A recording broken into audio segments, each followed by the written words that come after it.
Lawyers of Reddit, at what point, when working for a defendant, did you realize my client is a monster? Warning, disgusting. Even though I've made a throwaway, I'm going to be a bit vague because I still take my ethical duties to former clients seriously and can't breach privilege or the NDA I signed. This is a story from a long time ago, during the summer after my first year of law school, when I was briefly working at a well-known criminal defense firm. The client whose case I was working was one of several defendants charged with conspiracy to commit murder. 3 individuals had committed the murders, and several others had either helped plan it, abducted the victims, came along to watch, or filmed it. In order to see whether our client was one of the individuals present at the scene, I had to watch multiple videos of the murders. I watched multiple people brutally killed in about the worst possible way you can imagine. They were chopped into pieces while they were alive and had their skulls stomped in. It wasn't some grainy security footage. It was HD video taken by bystanders just a few feet away. The video showed someone's brains squirting out of their head and another person screaming as their hands and arms were hacked off. I also had to listen to the audio to see if our client's voice could be heard. The screams were bad. The laughter was worse. It has stuck with me for years and years, and I don't see it going away anytime soon. Thankfully, my internship at that firm ended a few weeks later at the end of the summer.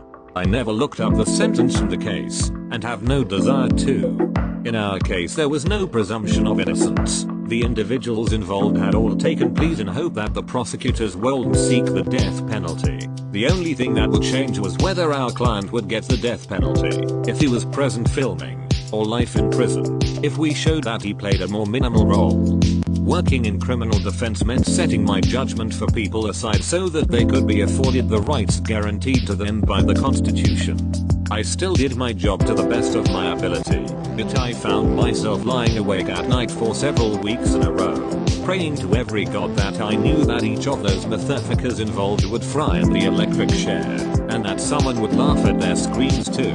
After that internship, I never returned to criminal law. I now practice civil law where I help people recover for wrongs done to them.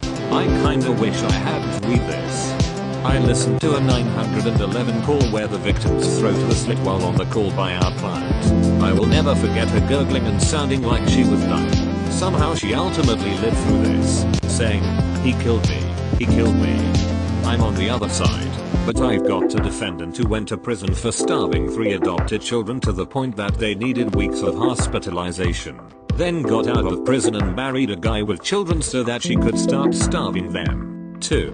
Listening to her interview where she attempts to justify what she did to both sets of kids disturbed me more than any of the murder cases I've worked on. When I had to go to the US Attorney's office to view the evidence in his case, there they were, the hundreds of images of child porn he had traded, the close-up images of his baby's genitals that he had taken and sent around the internet, the pictures of his neighbor's daughters playing in their kiddie pool. Realized he just could not help himself. But he also never once claimed responsibility or showed remorse, so I don't feel too badly for him. My best friend worked courts as a US Marshal for the first 2 or so years of his career. He tells stories of when they prosecuted kiddie diddlers and they entered thousands of images into the record, and the jury had to view all of them, as each was an exhibit of evidence. He knew better and didn't look at the monitors, but he told stories of jurors starting to cry, shaking with rage, and even vomiting after seeing too much incredibly awful stuff.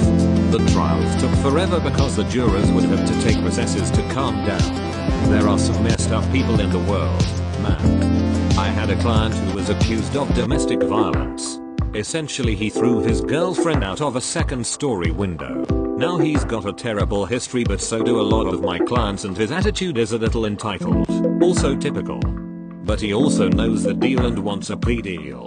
So I'm not really prepared when he absolutely refuses a no jail offer from the state. Keep in mind there were like 5 witnesses. Why? Because they wanted him to pay for her medical bills. Okay, an arsehole, but whatever, not the worst. What did it was his counteroffer. I ain't paying that bitch's bills. Tell them I'll pay for the window. Prosecutor was not happy. A bit shocked to learn that by throwing someone out of a 2nd-story window in front of 5 witnesses, it was possible for him to get off a no jail time colon. If a case involving intimate partner violence ends up in front of a jury, conviction can be tricky. Oftentimes the victim won't cooperate as a witness, fear of retaliation by suspect or suspect's friends, or they get back together before the trial. If the victim does cooperate, the jury won't always believe them. Trauma does funny stuff to the brain, so the victim's narrative may not be cohesive. A good prosecutor will have training on working with this, but many offices are underfunded, so their prosecutors don't have this training. Plus the science is always evolving. Juries are also not great at believing some of the demographics most frequently victimized, which include working class folks, young women, and yes, young men too. Fuck the Duluth model. Men are sometimes the primary victim, and people who are still learning English because they are immigrants or from an insular community. My husband is a prosecutor and I handle intimate partner violence cases for a university criminal defense lawyer. I can name a few instances where I was just absolutely disgusted with my client. Caveat: these are mostly years ago when I was taking just any old case. I most practice white collar and federal now. 1. I won a DUI case because the government messed up on something right before trial was to begin. My client gives me a hug and completely reeks of alcohol. He has driven to court. I took his keys and called his mother. 2. Client who was accused of molesting a 12-year-old. He was mid-40s at the time and I had to shut him down real quick when he tried to tell me how the 12-year-old was coming on to him. 3. I represented a woman for a grand theft charge. Left her in my office to get some things copied before she left. After she left, I realized my sunglasses and car keys were stolen. I tracked her down in the lobby and told her I was not going to represent her anymore and I would call the police if she didn't empty her pockets in front of me and give me my things. 4. I had a client who was released after 25 years in prison for murder, and then the same day he beats up his prospective new landlord. He ended up getting another 10 years. He was unrepentant and laughed about how he hit the guy so hard his eyeball popped out. I thought, this guy deserves to be in prison. Took the case to trial anyway and, shocker, lost and he got 10, the max. 5. Client who pretended to be a doctor so he could sell steroids. According to the Gov, he had numerous clients who were made to believe that his steroids would cure their cancer. They paid him hundreds of thousands of dollars and some of them died. I just thought that was pure evil. You should have let the DUI guy walk and inform the officers most likely present in the courthouse of the situation. Let him turn on his car just to get pulled right back out and into handcuffs. Thought about it, but I was young and didn't want him to suspect it was me. I don't know. It felt easier. This is someone who so clearly needed treatment or to sober up during a year-long sentence. I've done a lot of prison legal aid, and I could tell stories about child molesters that would turn you green. But instead I'll turn you green a different way. I had a kid, 17, who was mildly cognitively disabled due to brain trauma he sustained at the hands of his birth parents, who ended up with a really wonderful foster care family and thrived. He was a popular kid in school, good athlete, got a girlfriend and invited her to meet up and be teenagers one night in a corn silo, which I guess is a thing that country kids do. I don't know. This all comes from the pre-sentence investigation report I read before taking his case, but this girl met him at the silo and they were hanging out inside. By his account, they were having a nice time and he was really enjoying himself. Then for no particular reason, he picked up a 2x4 and bashed her skull in. He then used a combination of very crude farm implements, shovels, hose, to chop her body up and bury it in the corn and went home like nothing had happened. Hey, you asked. He never gave a reason. What was his sentence? I have spent way too much time in this thread. This is some fascinating stuff. He literally didn't have a reason. The cops tried their damnedest to make it about a sexual assault cover-up. It couldn't find a shred of evidence making it a sex crime. Then tried to tie it to a small-time narcotics ring that the kid turned out to have absolutely nothing to do with. What else could they do? You want to try to make sense of tragedies like that, but sometimes people are just fucked up and they hurt other people. His sentence was standard, like 20 years I'm guessing, but I don't remember. It was treated as a spontaneous homicide, probably correctly so, rather than a first-degree murder, which would have carried a life sentence. Oh, I can share a good story. I had a teacher in high school who was a former lawyer. We always asked him why he gave up his practice to start teaching. He finally caved and explained that his last case was the defense of 3 people. Apparently there had been a 4th. It was 2 couples, who in the act of a drunken, drugged out orgy, decided to kill, partially eat, and dismember one of the women. I guess it seemed like a good idea at the time. As a lawyer, he said it was pretty open and shut, but he had to get his clients the best result possible, and he was exposed to all the horror details, the pictures, and their reasoning. My teacher had such a far off look when he explained it that we could see it really got to him. The first week I started at my current criminal defense firm, I was tasked with cataloging discovery from our client's phone. The phone had multiple, talking around 4,000, videos, photos, text exchanges with women under 16. Though not all of the girls' ages were confirmed, most, if not all, were under the legal age of consent and many were barely pubescent, naked and being prostituted over 1 year. He would lure these girls in exchange for drugs. Nothing felt totally bizarre until I came across one video where he was clearly forcing himself upon a literal child who was so high on benzodiazepines, not willingly but rather forced, and choking her in the process. When our firm confronted him, he said he was in love with her and that's why he did it. He would also take these girls to hotels and make them have sex with one another while he taped, but nothing beat what I said above. Pretty horrifying stuff for my first week on the job. I'll go ahead and say it. When I practiced family law and criminal defense, I trusted and believed my criminal defense clients 100x more than my divorce custody clients. The worst monsters are the people who manipulate minor children for custody reasons. Fuck them. Luckily I'm out of that area of law, hopefully for good. My parents divorced when I was 12. My piece of shit mother, though my father was worse, stopped at a lawyer's office and made me get out of the car and go inside the office. She sobbed hysterically, fake, and when we finally left I asked why I had to be there. Somehow through her narcissism, possibly because of pride over this, she told me so he can see who he's hurting. Me. My alcoholic, abusive, narcissistic asshole of a mother straight up said in different words to my face, I use you as a pull. Fuck parents, people like this. Lifelong criminal defense lawyer here. To be completely honest, it's not about the offense but about the person. I've had people accused of murder that I really kind of liked and thought well of. I've had people accused of shoplifting who have given me the heebie-jeebies and seemed like psychopaths. Speaking from purely a criminal standpoint, having a client who is a monster doesn't matter in terms of your duty to them, but it does make the job less pleasant.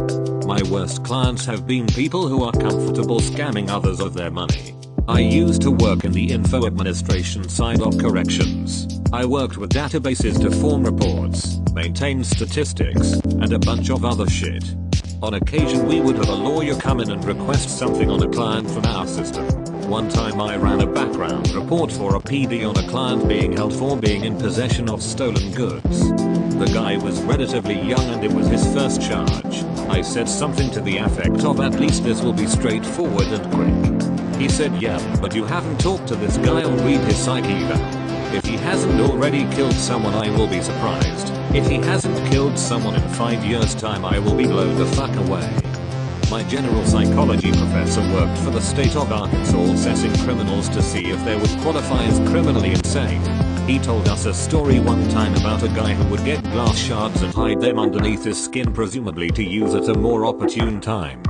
He said his interview with a guy made the hairs on the back of his neck stand on end. She tried to sell her baby, I found out during a hearing, in front of the judge.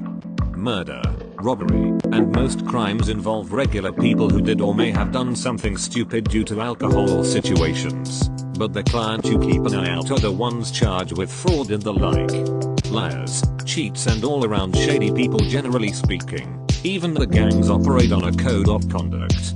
An old-fashioned warlike code of conduct. Honor and courage are important to them even though they commit crimes. 22 years threatened twice, so not that bad.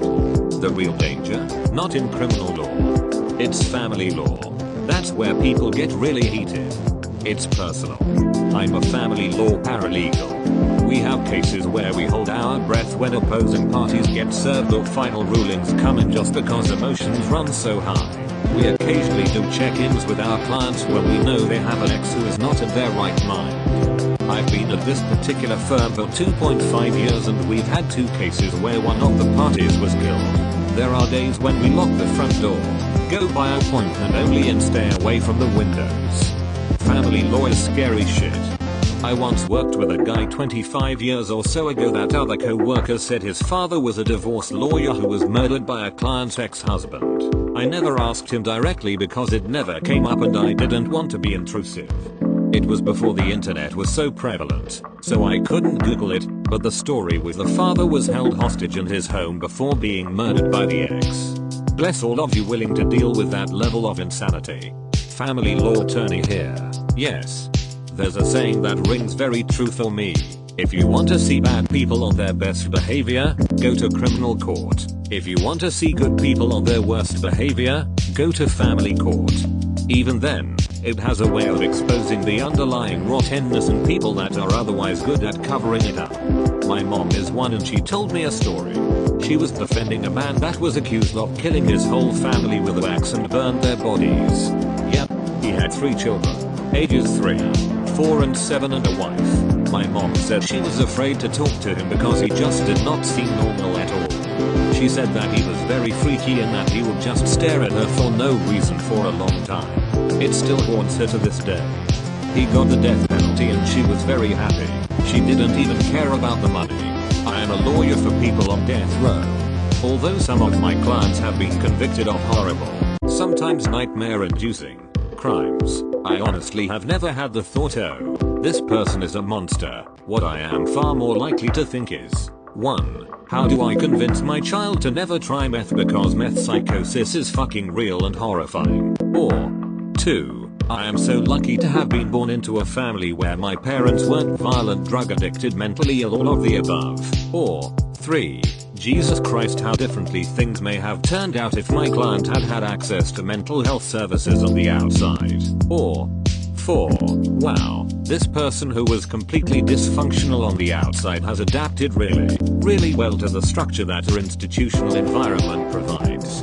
Perhaps it's due to my own religious beliefs and to my analytical nature, but the idea that some people are just bad or monsters has never rung true to me, nor has it been borne out by my observed experience.